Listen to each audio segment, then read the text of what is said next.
받으셨습니다. 아멘. 이제 제가 이제 이 에베소서하고 이제 빌립보서 오늘 말씀 이제 이어서 다루게 될 텐데 분량이 굉장히 많습니다. 이게 에베소서하고 빌립보서도 중요하지 않은 말씀이 아니라 굉장히 중요한 말씀이지만 여러분들이 오늘 제가 이제 이 말씀 자료를 이제 교회 홈페이지에 이렇게 올려놓을 테니까 그 내용을 좀 충실히 여러분들이 또 이렇게 병행해서 좀 보시면 좀 좋을 것 같습니다. 자, 먼저 이 에베소서의 배경을 잠깐 이제 말씀을 드리게 되면은 에베소서는 옥중서신으로 저자는 사도 바울입니다. 그래서 이제 이 에베소서는 이제 골로새서와 이제 내용과 구조가 매우 유사한 이런 이제 책이라고 보면 되는데 이 에베소서는 주 62년경에 사도 바울이 로마의 감옥에서 쓴 네 권의 성경책 중에서 첫 번째 이제 편지에 해당됩니다. 그 네 권의 성경책이 무엇입니까? 에베소서, 빌립보서, 골로새서, 이제 빌레몬서가 됩니다. 그래서 이제 이 네 권의 이제 성경 중에 첫 번째 이제 해당되는 책이고, 그 다음에 이 에베소서는 총 6장으로 이제 되어 있는데, 에베소서에는 그리스도의 몸된 교회의 본질에 대해서 가장 이제 자세하게 기록된 그런 말씀이라고 이제 여러분이 잘 알고 계실 것입니다. 그래서 이 그리스도의 몸된 교회의 본질에 대해서 잘 다루고 있음에도 불구하고 이 신약 교회의 본질 규범인 뭐 침례를 하는 방법이라든가 만찬이라든가 또 감독을 어떻게 세우고 또 집사를 어떻게 세우는 문제 등 이런 신약 교회의 규례에 대해서는 아무런 이제 기록이 되어 있지 않습니다. 이는 고린도 전후서와 빌립보서 등과 같이 지역교회에 해당되는 그런 말씀이 아니라 그리스도의 몸으로서의 교회를 다루고 있기 때문입니다. 즉 무슨 말씀이냐면 교회하면 여러분 두 가지를 생각하셔야 됩니다. 우리가 구원받아서 주님의 이제 성령님이 우리 안에 내주하셨을 때 우리가 속하게 되는 그 그리스도의 몸으로서의 교회, 이걸 우리가 어떤 식으로 표현하냐면 우주적인 교회다. 네. 왜냐하면 그래서 우리가 뭐 장로교인이 됐든 침례교인이 됐든 또 어떤 뭐 교회 지역 교회에 나오지 않는 가난한 성도든 구원받았다면 다 어디에 속해 있는 겁니까?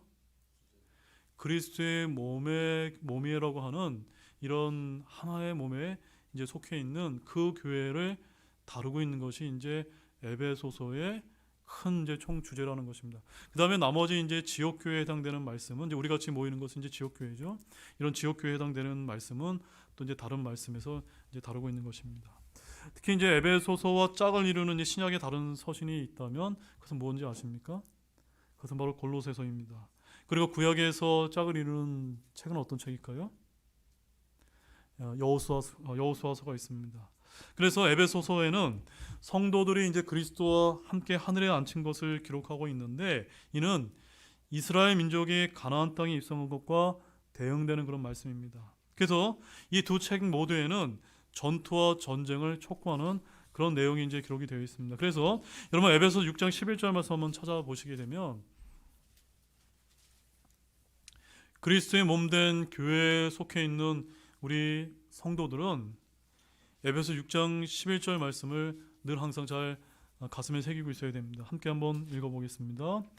너희가 마귀의 관계들을 대적하여 설 수 있도록 하나님의 전신갑주를 입으라. 네, 하나님의 전신갑주를 입으라고 강조하고 있는 것이 이 에베소서의 특징입니다. 그래서 에베소 6장 10절에서 19절에는 하나님의 전신갑주를 입고 영적 전쟁에 나설 것을 강조하는 귀한 말씀이 담겨 있는 것이 이 에베소서 말씀인 것입니다. 이처럼 우리 그리스도인들은 영적 전쟁을 치르는 군사들로서 여호수아에 나오는 이스라엘이 모형이라는 사실입니다.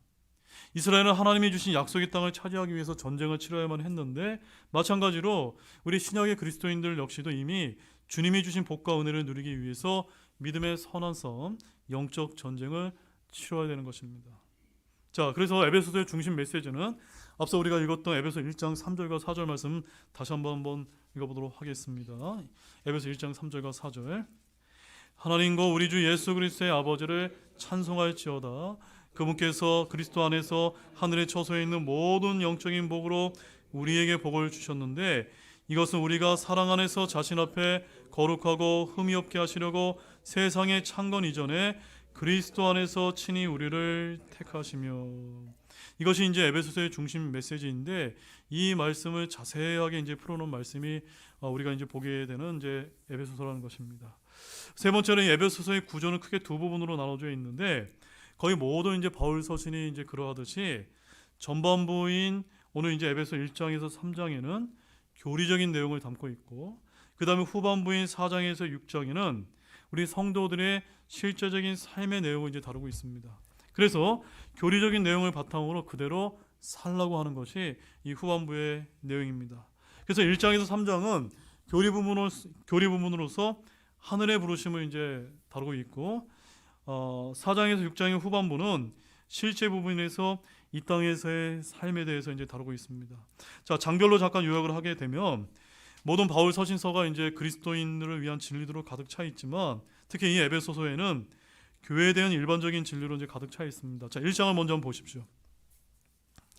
1장을 보시게 되면 1장 이제 14절 말씀을 보게 되면은 교회가 예수 그리스도께서 값주고 사신 그분의 소유라고 이제 말씀하고 있는 것을 우리가 발견할 수가 있습니다. 이것이 이제 1장의 핵심적인 내용이 되는 것이고 2장은 13절에서 이제 15절 말씀을 보게 되면 유대인과 이방인을 예수 그리스도 안에서 하나로 창조하신 무엇으로 설명하고 있습니까?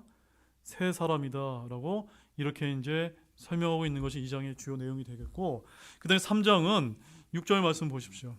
3장 6절 말씀을 보게 되면은 교회를 통하여 이방인이 우리가 그리스도 안에서 공동 상속자가 되고 약속의 동참자가 된다는 사실을 보여주는 것입니다. 그 다음에 4장은 4절과 5절 말씀을 보게 되면은 교회가 한 믿음과 한 침례로 한 분을 섬기는 무엇임을 보여줍니까? 한 몸임을 이제 보여주는 것이 바로 이제 4장의 이제 핵심적인 내용입니다.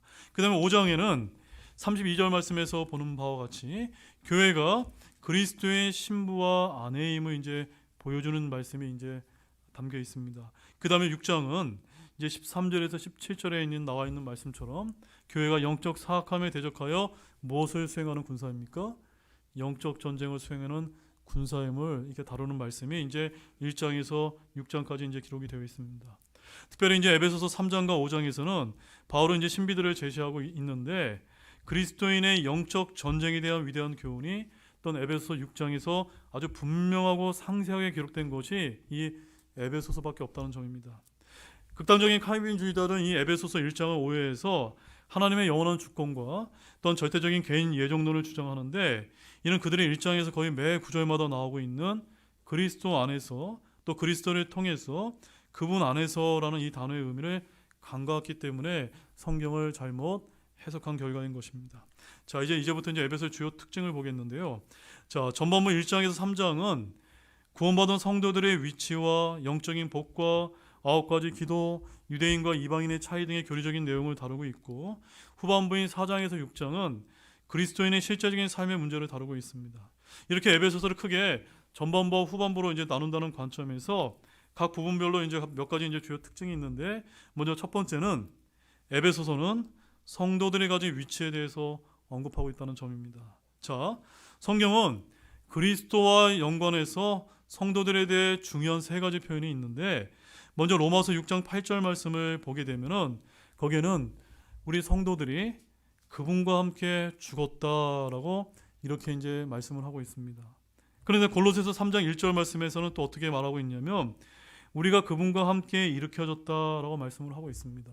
자, 그런데 에베소서 2장 6절에는 여기서 한 걸음 더 나아가서 어떻게 표현하고 있는지 한번 주목해서 보십시오. 에베소 2장 6절 말씀 함께 보겠습니다.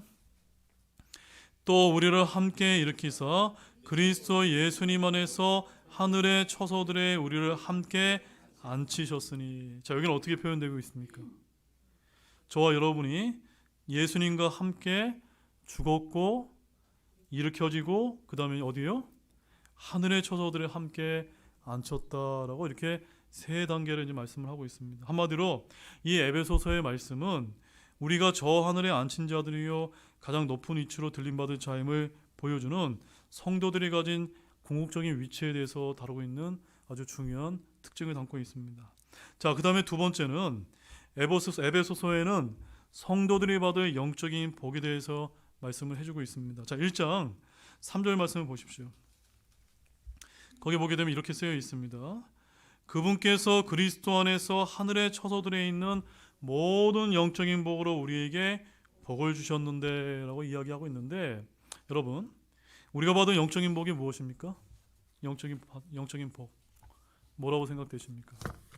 우리가 받은 영적인 복은 다른 게 아니라 예수 그리스도 안에서 우리를 택하시고 예정하시고 자신의 아이로 입양하시고 우리를 받아주시고 구속고 죄들의 용서를 받았으며 모든 지혜와 분별을 넘치게 하시고 자신의 뜻의 신비를 우리에게 알려주셨고 또한 상속 유업을 얻었으며 약속의 저 거룩하신 영으로 봉인된 것, 바로 이것이 바로 우리가 그리스도 예수님 안에서 그분을 통해 받은 영적인 모든 복이라고 이 에베소서는 우리에게 알려주고 있는 것입니다.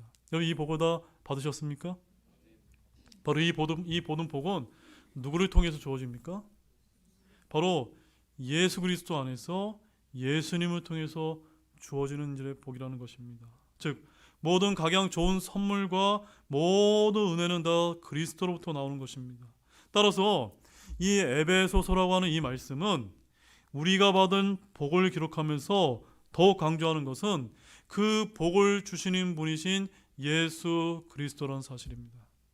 무슨 말씀이냐면 이 에베소서의 총 주제는 우리 신자들이 받을 복이 아니라 무엇입니까? 신자들에게 복 주시는 분이다. 누구입니까? 바로 예수님이다 라는 것이 이 에베소서의 주제라는 것입니다. 자, 세 번째는 이 에베소서의 주요 표현들을 통해 드러난 진리들이 있는데, 에베소서에는 총 8가지의 그리스도의, 그러니까 영어로 말하면 of Christ라고 하는 그런 8가지 부분을 한번 보도록 하겠습니다. 자, 2장 13절 말씀을 보게 되면은, 지금부터 좀 빨리 보겠습니다. 거기 보게 되면은 그리스도의 피라는 것이 여러분 발견하셨습니까? 그래서 이 그리스도의 피는 바로 유대인과 이방인을 하나로 가까이 만들어주는 그리스도의 피라고 하는 표현이 나오고, 그 다음 3장 4절 말씀을 보게 되면은 그리스도의 신비라고 하는 또한 두 번째 표현을 볼 수가 있습니다. 이것은 바로 교회의 신비, 바로 주님의 몸된 그 교회의 신비를 이제 보여주는 것입니다. 그 다음 3장 8절에는 어떤 표현이 또 있습니까? 그리스도의 부요함이라고 해서 헤아릴 수 없는 그리스도의 부요함, 바로 넘치는 은혜와 긍휼과 용서와 복을 여기서 이제 보여주고 있습니다. 3장 19절 말씀을 보십시오. 거기에는 어떤 사랑이 나옵니까? 그리스도의 사랑이 나옵니다. 바로 이 사랑은 어떤 사랑입니까? 지식을 뛰어넘는 그리스도의 사랑이요, 완전한 사랑이요, 큰 사랑이지 않습니까? 그 다음에 4장 7절 말씀 보십시오. 거기는 어떤 선물이 나옵니까? 그리스도의 선물이 나옵니다. 바로 이 선물이 각 사람에게 주신 은혜의 선물이요, 값없이 주시는, 바로 믿는 자에게 뜻대로 주시는 그 선물이 아닙니까? 여러분, 이 선물 다 받으셨습니까? 그 다음에 4장 12절 말씀에 어떤 몸이 나옵니까? 그리스도의 몸이 나옵니다. 바로 이 몸은 어떤 몸입니까? 교회를 세우는 일에 뛰어나기를 구하고 받은 선물을 써서 섬기는 일을 해야 될 그 그리스도의 몸, 바로 저와 여러분이 거기에 속해 있지 않습니까? 그 다음에 4장 13절 말씀에는 또 어떤 표현이 있습니까? 그리스도의 충만하심이라고 되어 있습니다. 바로 우리 안에서 자라야 될 성장의 부분이란 점입니다. 그 다음에 마지막으로 5장 5절 말씀 보십시오. 거기는 어떤 왕국이 나오는데 어떤 왕국이 나옵니까? 그리스도의 왕국입니다. 이 왕국 어떤 왕국이죠?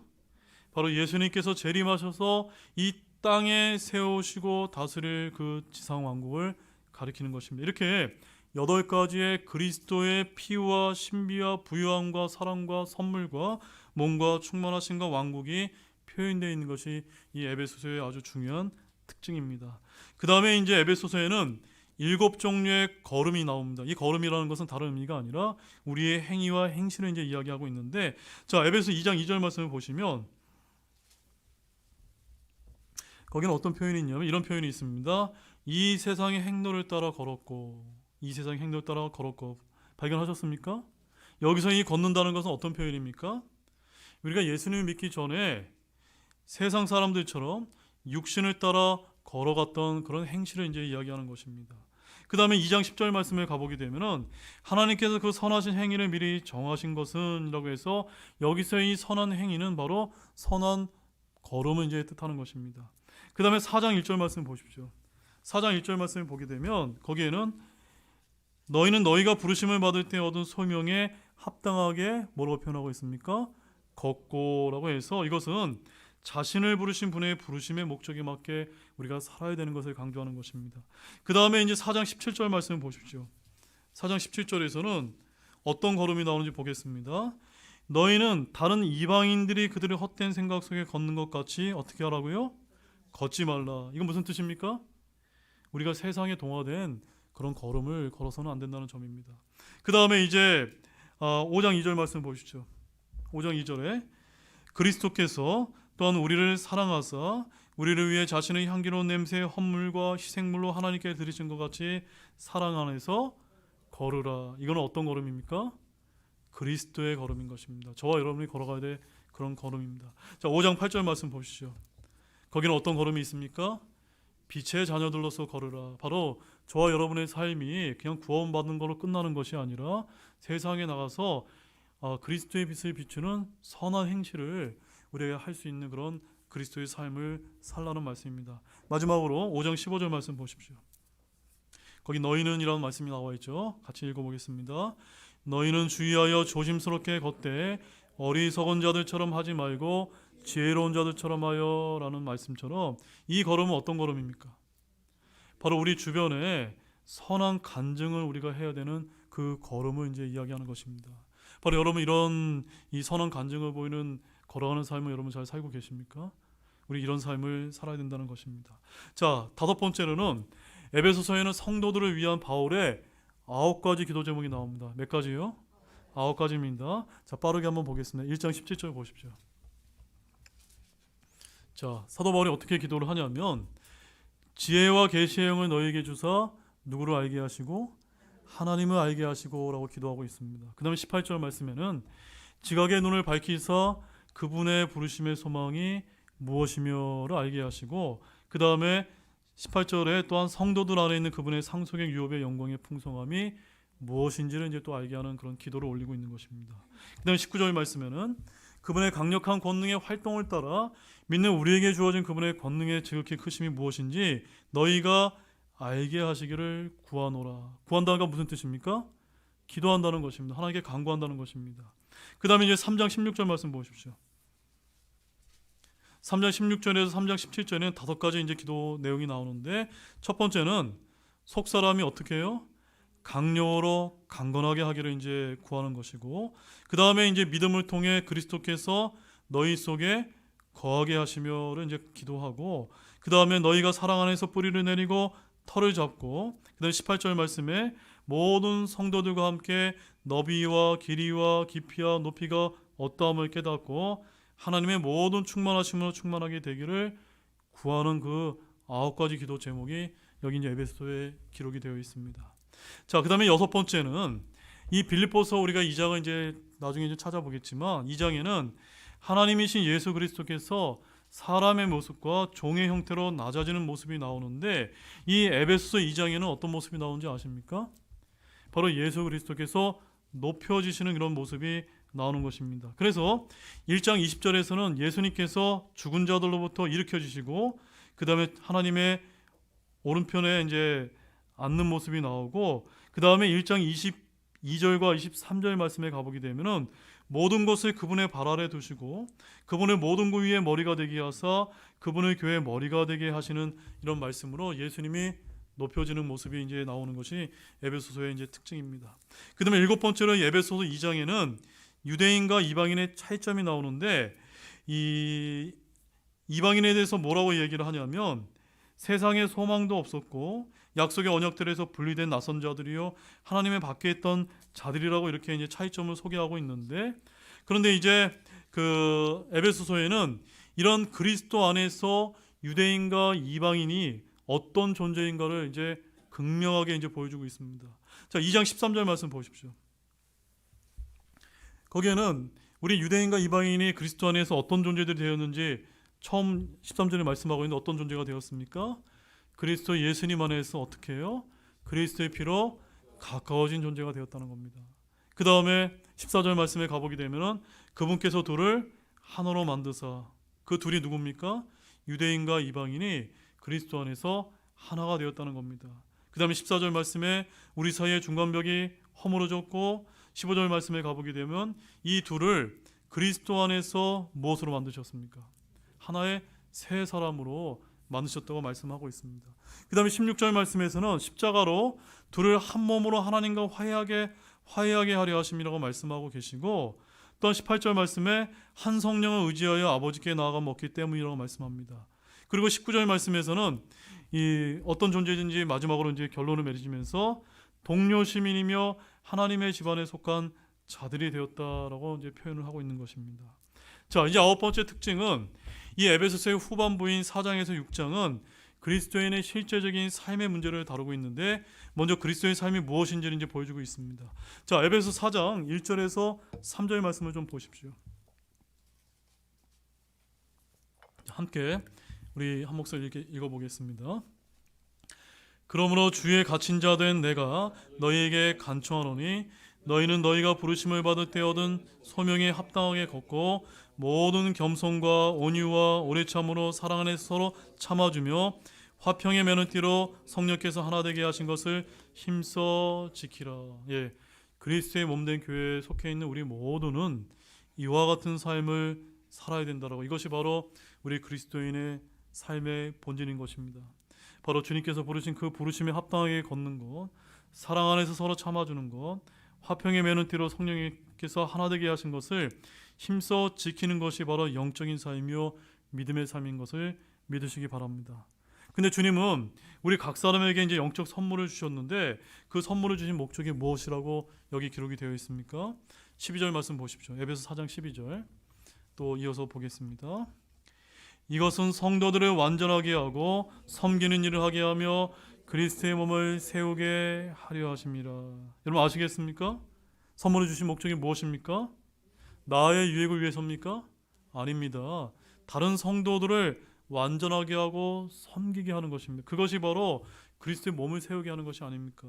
근데 우리는 어떻습니까? 내게 어떤 선물이 주어졌으면 나의 어떤 유익을 위해서만 우리가 이제 구하는 것을 구할 때가 많이 있는데, 주님이 우리에게 주신 영적인 선물은 그런 것들이 아니라는 것입니다. 자, 그 다음에 10번째로는 에베소서에는 그리스도인의 성장 필요성과 중요성에 대해서 강조를 하고 있는데, 4장 14절 말씀에 가보게 되면 우리 믿는 성도들이 교리의 모든 바람에 이리저리 흔들려 밀려다니지 말아야 된다고 이제 강조를 하고 있습니다. 자, 그 다음에 11번째는 에베소서는 성도들이 어떻게 살아야 되는지를 강조를 하고 있는데, 자, 에베소 5장 1절에서 2절 말씀 보십시오. 에베소 5장 1절 2절 또 읽어보겠습니다.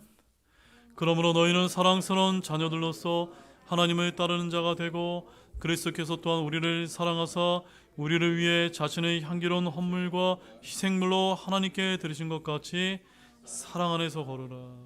아멘이시죠? 바로 이것들이 우리 성도들의 삶의 좌표가 되시기를 원합니다.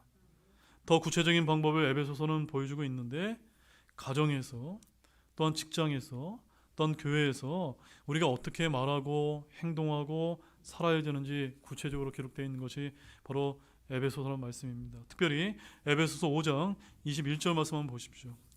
거기 이제 어떻게 기록이 되어 있습니까? 하나님을 두려워하는 가운데 서로에게 복종하라. 저는 이 말씀이 굉장히 중요한 것 같습니다. 나의 어떠함이 이렇게 높여지는 것이 아니라 우리가 하나님을 두려워하는 가운데 서로 복종하는 이런 성도의 삶을 산다면 참 그 교회 안의 모습이 참 아름답지 않겠습니까? 저와 여러분 이런 믿음의 삶을 살기를 원합니다. 그 다음에 이제 12번째로 에베소서는 그리스도인의 가정의 부부관계와 교회에 대한 위대한 이제 신비를 이제 다루고 있습니다. 그래서 5장 25절 말씀을 보시게 되면 거기 이렇게 표현하고 있습니다. 그리스도께서 또한 교회를 사랑하사 교회를 위해 자신을 주신 것 같이 하라라고 하신 이런 말씀이 이제 기록이 되어 있는 것입니다. 그 다음에 13번째로는 에베소서에는 성도들의 구체적인 삶의 방법이 이제 기록되어 있는데, 에베소서 6장을 보게 되면은 1절에서 4절에는 어떤 말씀이 이제 표현되어 있습니까? 부모와 자녀들 간의 관계성과 행동 규례를 이제 담고 있고, 6장 1절에 3절에는 자녀들은 부모에게 순종하고 효도해야 되며 부모는 자녀를 주의 교훈으로 양육해야 된다고 6장 4절에 이제 기록이 되어 있습니다. 그다음에 14번째로 에베소서는 그리스도인의 사회생활을 이제 또 다루고 있는 말씀인데, 에베소 6장 5절에서 9절 말씀에는 주인과 종의 관계, 바로 그리스도인의 사회생활을 이제 다루고 있습니다. 그래서 종들은 주인에게 어떻게 해야 됩니까? 두려움과 단일한 마음으로 순종하고 주를 섬기듯 해야 된다라고 말씀하고 있습니다. 그 다음에 주인은 또 종들을 어떻게 대해야 됩니까? 협박하지 말고 주께로부터 그대로 받는다는 사실을 염두에 두고 선하게 대해야 된다라고 6장 9절에 이제 기록을 하고 있습니다. 그다음 마지막 15번째로 에베소서는 그리스도인의 영적 전쟁을 이제 다루는 책입니다. 6장 10절에서 18절 말씀을 이제 보게 되면은 우리가 그리스도인 군사로서 마귀를 어떻게 대적하며 승리해야 하는지의 말씀이 나오는데, 우리 그리스도의 좋은 군사로서 믿음의 선한 싸움을 싸워야 되는 것입니다. 바로 그것을 위해서는 우리는 어떤 것을 취해야 됩니까? 하나님의 전신갑주를 취해야만 됩니다. 자, 6장 11절에서 13절 말씀 보십시오. 함께 읽어보겠습니다. 너희가 마귀의 관계들을 대적하여 설 수 있도록 하나님의 전신갑주를 입으라.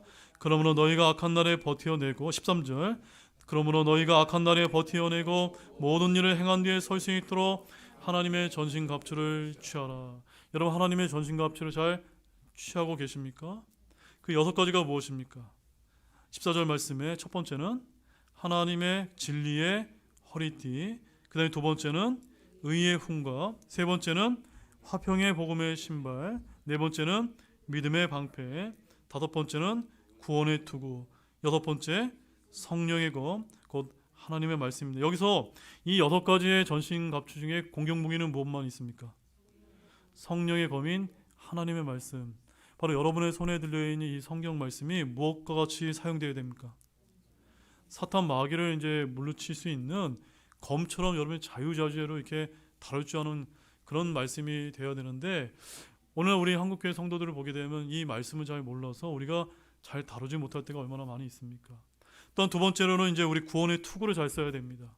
구원의 투구를 잘 쓰지 못하게 되면은 교회는 수십 년 다녔는데 내가 구원을 받았는지 몰라서 이렇게 맨날 교회 구원에 잃어버리지 않지는 않을까라고 걱정하면서 이렇게 믿음 생활하는 이런 성도들이 굉장히 많을 수 있다는 것입니다. 그래서 이런 하나님의 전신갑주 하나하나를 저와 여러분이 잘 취하시기를 바랍니다. 그런데 이 하나님의 전신갑주는 모두 다 영적인 것들이라는 겁니다. 바로 이 어느 하나라도 없다면 우리는 약점이 노출될 수밖에 없는 것입니다. 자, 여기까지가 이제 우리가 이제 에베소서의 전반적인 말씀이었고, 이제 빌립보서 한번 가보겠습니다. 자, 빌립보서의 배경은 마찬가지로 이제 옥중 서신으로서 바울이 로마 감옥에 있을 때인 주 62년경에 이제 쓰여진 말씀입니다. 자, 사도행전 16장 12절 말씀 한번 찾아보시겠습니까? 사도행전 16장 12절 말씀을 찾아보시면 그 말씀 한번 읽어보겠습니다. 거기서 빌립보로 갔는데 그곳은 마케도니아 그쪽 지방에서 으뜸가는 도시요 또 식민지더라. 우리가 그 도시에서 며칠을 머물다가, 자, 그럼 무슨 말씀입니까? 마케도니아라고 하는 지역이 있는데 그 지역에 어느 도시가 있습니까? 빌립보라고 하는 도시가 바로 이 빌립보서의 배경이 되는 말씀입니다. 즉, 당시 빌립보는 이 마케도니아의 가장 큰 도시였지만 정치적으로는 로마의 식민지였습니다. 바울은 이곳에서 옥감장수 루디아라고 하는 여자를 만나 복음을 전했다고 사도행전 16장 14절에 기록하고 있는데, 거기서 점치는 영에 사로잡힌 여자에게 있던 마귀를 이제 몰아내 주었습니다. 그래서 이 일로 인해서 사도 바울과 실라는 고소를 받아서 감옥에 붙잡히게 되었는데, 오히려 불행해 보이는 이 일이 감옥 감수에게 복음을 전하는 계기가 되었다고 이야기하면서 사도행전 16장 31절에 그 유명한 말씀이 나옵니다. 함께 한번 읽어보겠습니다. 주 예수 그리스도를 믿으라. 그러면 내가 구원을 받고 내 집이 받으리라 라고 이 복음의 말씀을 바울이 감옥에서 간수를 향해 전하게 됨으로 말미암아 이 말씀으로 인해서 빌립보의 교회가 세워지는 그런 아주 귀한 계기가 이제 마련되게 된 것입니다. 그래서 이렇게 이 빌립보 교회는 사도 바울의 2차 선교 여행에 세워진 지중해 인근의 유럽의 첫 관문 교회였다라고 성경은 우리에게 알려주고 있습니다. 자, 빌립보서의 중심 메시지를 좀 보겠습니다. 두 구절만 보겠습니다. 빌립보서 1장 6절입니다. 2장 6절 함께 보겠습니다. 너희 안에서 선한 일을 시작하신 분께서 예수 그리스도의 날까지 그 일을 이루시라는 것, 바로 이것을 나는 확신하노라. 그래서 이 빌립보서는 두 가지 기억하십시오. 첫 번째, 확신을 주는 책입니다. 확신을 주는 책. 그 다음에 빌립보서 4장 4절 말씀 보십시오. 4장 4절 말씀을 보게 되면 거기 어떤 표현이 있냐면 항상 주를 기뻐하라. 그러니까 빌립보서는 또 어떤 책입니까? 기쁨을 주는 책이라는 점입니다. 자, 그래서 세 번째로 빌립보서의 특징을 좀 보겠는데, 첫 번째, 빌립보서는 기쁨과 감사의 책입니다. 한번 따라해 보시겠습니까? 빌립보서는 기쁨과 감사의 책입니다. 자, 그래서 기쁨이란 말이 빌립보서에는 총 5번이 나오고 기뻐하라는 표현이 총 11번이 나오는 책이 이제 빌립보서입니다. 이 기쁨은 성령의 열매로고 이제 갈라디아서 5장에도 기록되어 있는데, 여기 기쁨의 대상과 근거가 무엇인지 아십니까? 항상 기뻐하라는 주의 명령은 빌립보서에 가장 많이 이제 등장하는 표현인데, 우리가 무엇을 누구를 기뻐해야 하는지가 빌립보서에 아주 분명하게 기록되어 있습니다. 자, 그것이 무엇인지 보겠습니다. 3장 1절 말씀 보십시오. 자, 3장 1절 말씀에 가보게 되면 누구를 기뻐하라고 되어 있습니까? 주를 기뻐하라고 되어 있습니다. 내가 기뻐하는 것이 아니라 누구를요? 주를 기뻐하는 것이 우리 성도의 삶입니다. 3장 3절 말씀도 보시면 그리스도 예수님을 기뻐하며 라고 되어 있습니다. 4장 4절을 보십시오. 4장 4절 말씀에는 또 어떻게 표현되어 있습니까? 항상 주를 기뻐하라. 그 다음에 4장 10절 말씀을 보십시오. 내가 주를 크게 기뻐하였느니. 즉 우리의 힘은 무엇입니까? 우리가 힘을 얻는 것은 우리 자신이 기뻐하는 것이 아니라 누구를 기뻐하는 겁니까? 주를 기뻐하게 될 때, 주를 기뻐하게 될 때 저와 여러분에게 힘이 샘솟고 영적으로 회복된다는 것을 믿으시기를 바랍니다. 우리 요한복음 16장 22절 말씀 한번 찾아보겠습니다. 요한복음 16장 22절 말씀.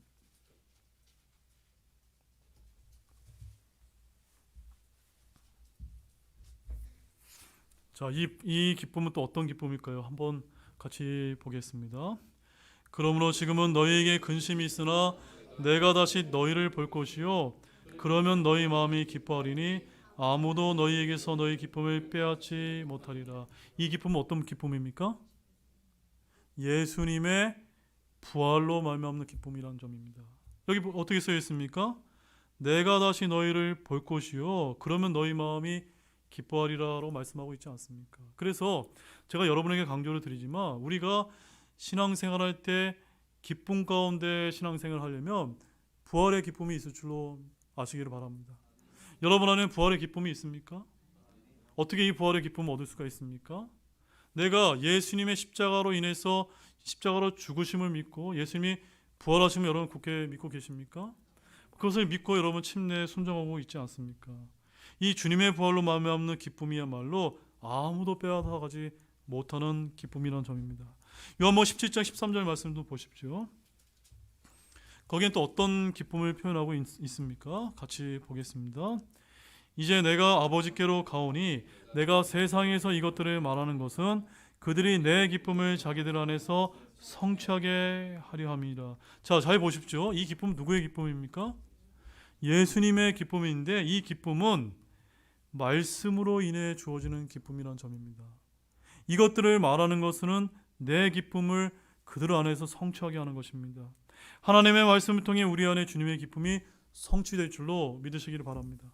이 기쁨은 성령 충만이요 또한 기쁨은 성령의 열매이기 때문입니다. 갈라디아서 5장 22절 말씀에 이렇게 쓰여 있습니다. 그러나 성령의 열매는 사랑과 기쁨이요. 여러분 이 기쁨 성령의 열매를 맺고 계십니까? 이렇게 빌립보서에는 옥중서신임에도 불구하고 우리 그리스도인들이 기뻐해야 된다는 사실에 대해서 가장 많이 설명하고 있는 그런 책인 것입니다. 그리스도인이 기뻐해야 되는 근거는 바로 환경이 아니라 사실은 매를 맞고 착고에 차인 저자 바울이 자신을 시기하는 무리를 보고도 어떻게 했다고 표현하고 있습니까? 기뻐했다는 사실을 통해서 저와 여러분이 다시 한번 확인할 수가 있는 것입니다. 따라서 우리 그리스도인들은 육신을 신뢰하지 않고 그리스도 예수님을 기뻐해야 하며 주를 기뻐하는 것은 바로 영적 싸움에 있어서 안전하다고 말하는 것입니다. 자, 빌립보서 3장 1절에서 3절 말씀 한번 보시기 바랍니다. 1절에서 3절 말씀, 거기에 이제 사도 바울이 어떻게 이제 우리에게 권면하고 있는지 그 말씀을 좀 읽어보도록 하겠습니다. 끝으로 나의 형제들아 주를 기뻐하라. 너희에게 같은 것들을 쓰는 것이 참으로 내게는 부담이 되지 아니하며 너희를 위해서는 안전하니라. 개들을 조심하고 악한 일꾼들을 조심하며 살을 배워나는 자들을 조심하라. 이는 영으로 하나님께 경배하고 그리스도 예수님을 기뻐하며 육체를 신뢰하지 않은 우리가 곧 할례자들이기 때문이라. 예, 우리가 주를 기뻐할 때는 어떻게 될 수가 있습니까? 안전하게 될 수 있다는 사실을 믿으시기를 바랍니다. 또한 빌립보서는 제가 아까 어떤 책이라고 말씀드렸습니까? 확신의 책이다라고 말씀을 해드리지 않았습니까? 바로 우리 손에 들려있는 이 성경을 통해서 우리가 알고 믿는 바를 확신하는 것은 바로 기쁘고 즐거운 일이 아닙니까? 바로 우리가 확신하는 것은 무엇입니까? 자, 빌립보서 1장 6절 말씀 보십시오. 세 가지만 보겠습니다. 빌립보서 1장 6절 말씀 함께 읽어보겠습니다. 너희 안에서 선한 일을 시작하신 분께서 예수 그리스도의 날까지 그 일을 이루시려는 것, 바로 이것을 나는 확신하노라. 무엇을 확신하는 겁니까? 주님께서 시작하신 일은 주님께서 이루신다는 겁니다. 바로 완성하신다. 우린 저와 여러분 이것을 확신하셔야 되는 겁니다. 확신하십니까? 그 다음에 이제 두 번째로는 1장 14절 말씀 보시죠. 함께 읽겠습니다. 주 안에 있는 형제들 가운데 많은 이들이 내가 결박된 것으로 말미암아 확신을 갖게 되어 두려움 없이 더욱더 담대하게 말씀을 말하게 되었느니라. 이 확신은 또 어떤 확신입니까? 주님을 위해 받는 고난이 누구에게 확신을 가져다 줍니까? 다른 성도들에게 확신을 가져다 준다는 점입니다. 여기 보십시오. 사도 바울이 뭐라고 얘기합니까? 내가 결박된 것, 누가 결박된 겁니까? 사도 바울이 고난을 당한 것이 다른 사람에게 두려움 없이 확신을 주었다고 말씀하고 있지 않습니까? 바울을 비롯한 사도들과 형제들이 받는 고난과 박해와 죽음은 바로 신약교회를 위축시키는 것이 아니라 도리어 용기와 힘과 담대함을 주어서 두려움 없이 하나님의 말씀을 전하게 하는 촉매가 되게 했다는 점입니다. 그 다음에 이제 빌립보서 1장 21절 말씀을 보십시오. 빌립보서 1장 21절 말씀 함께 읽겠습니다. 이런 확신이 있으므로 너희가 25절이네요. 1장 25절 시작. 이런 확신이 있으므로 너희가 누릴 믿음의 진보와 기쁨을 위해 내가 너희 모두와 함께 거하며 머무를 것을 아노니. 이 확신은 어떤 확신입니까? 이 땅에서 육체 가운데 사는 것은 성도들에게 유익을 위한 것임을 확신시켜주는 것입니다. 바로 사도 바울은 자신이 죽는 것이 사는 것보다 더 유익하며 몸을 떠나 주와 함께하는 것이 더 낫다는 확신이 있었다라고 고백을 했는데, 자, 우리 고린도후서 5장 8절 말씀 한번 찾아보십시오. 고린도후서 5장 8절 말씀입니다.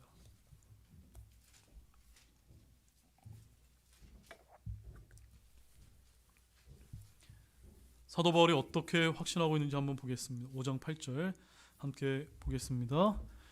내가 말하노니 우리는 확신에 차 있으며 오히려 몸을 떠나 주와 함께 있기를 원하노라. 어떤 확신입니까? 이 세상에 있는 것보다 내가 저 하늘나라에 가서 주님과 함께 있는 것이 더 좋다라고 하는 그런 확신 가운데 살았다라고 말씀을 하고 있습니다. 저와 여러분도 이런 믿음의 삶을 살기를 원합니다. 그 다음에 이제 이 빌립보서는 저와 여러분이 본받아야 될 네 분의 인물을 이제 제시를 하고 있는데, 이건 빨리 좀 보겠습니다. 빌립보서 2장 1절에서 11절 말씀에 가보게 되면 누가 이제 우리의 본으로 제시되고 있습니까? 예수 그리스도가 이제 우리에게 본으로 이제 제시가 되어 있습니다.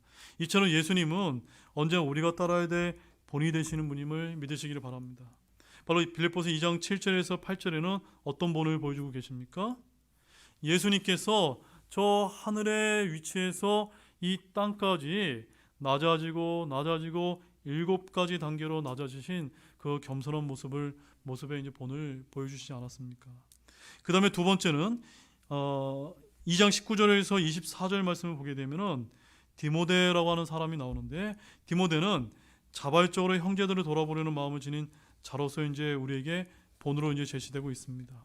그 다음에 빌립보서 2장 25절에서 30절 말씀을 가보게 되면 에바브로 디도라고 하는 사람이 나오는데, 디도는 자신이 병들어 죽게 되었지만 자기 생명을 돌보지 않고 그리스도를 위해서 일했다고 빌립보서 2장 27절에서 30절에 이제 기록이 되어 있습니다. 한마디로 말해서 디도는 섬기는 일에 있어서 본이 되었던 사람입니다. 그 다음에 이제 마지막 네 번째 인물로 빌립보서 3장 1절에서 17절 말씀을 보게 되면, 자 17절 말씀 한번 보겠습니다. 읽겠습니다.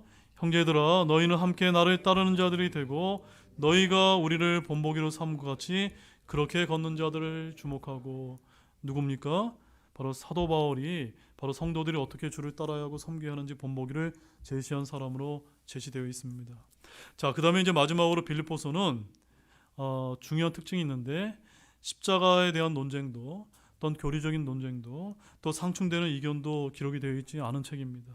다른 서신서에서 발견되는 계시된 신비도 이제 언급되지 않은 책인데, 바로 이 빌립보서는 바울의 서신서들 중에 가장 자유롭고 가장 격이 없고 개인적이며 문체상 가장 편지 형식에 가까운 글이기 때문입니다. 이런 이유 때문인지 실제로 빌립보서에는 에베소서나 골로새서보다 덜 변개되어 있는데, 이는 단지 빌립보서가 교리적인 서신이라기보다는 실행적인 서신이기 때문입니다. 자, 이제 마지막으로 빌립보서 구조 네 가지만 간단하게 살펴보겠습니다. 빌립보서는 총 4장으로 구성되어 있는데, 먼저 1장은 삶의 목적인 그리스도를 이제 드러내고 있습니다. 1장 21절 말씀 보십시오. 자, 거기에 어떻게 표현이 되어 있냐면 함께 읽어보겠습니다. 이는 내게는 사는 것이 그리스도시요 죽는 것이 이득이기 때문이라. 즉 1장 21절 이 중심 구조를 통해서 우리의 삶의 목적은 누구십니까? 그리스도란 점입니다. 그 다음에 2장 5절 말씀 보십시오. 한번 읽어보겠습니다. 너희 안에 이 생각을 품으라. 그것은 그리스도 예수님 안에도 있던 생각이라. 바로 이 2장은 삶의 모범이신 그리스도를 보여주는 것입니다. 바로 저와 여러분들이 항상 그리스도 예수님 안에도 갖고 있었던 생각을 품으면서 살아가야 된다고 말씀을 하고 있는 것입니다. 자, 3장 10절 말씀 보십시오. 3장 10절 함께 읽어보겠습니다. 이것은 내가 그분의 죽으심과 일치하게 되어 그분과 그분의 부활의 권능과 그분의 권능에 참여한 것을 알려함이요. 바로 여기서 이 3장은 삶의 목표이신 그리스도를 이제 저와 여러분에게 보여주는 것입니다. 그 다음에 마지막으로 4장은 13절 말씀. 4장 13절. 자, 매우 중요한 말씀입니다. 함께 읽겠습니다. 나를 강하게 하시는 그리스도를 통해 내가 모든 것을 할 수 있느니라. 자, 이것은 어떤 그리스도의 모습을 보여주는 것입니까? 예수님께서 저와 여러분의 삶의 능력이 되시는 분이라는 점입니다. 아시겠습니까? 우리의 본이 되시고 목표가 되시고 그 다음에 능력이 되시는 그리스도를 각각 보여주는 것이 바로 빌립보서의 말씀인 것입니다. 자, 여기까지 이제 우리가 에베소서와 빌립보서의 이제 개괄적인 모습을 이제 살펴봤는데, 나머지 부분은 한번 제가 올려드린 글을 통해서 여러분 한번 추가적으로 좀 공부를 하시기 바랍니다. 기도가 마치겠습니다.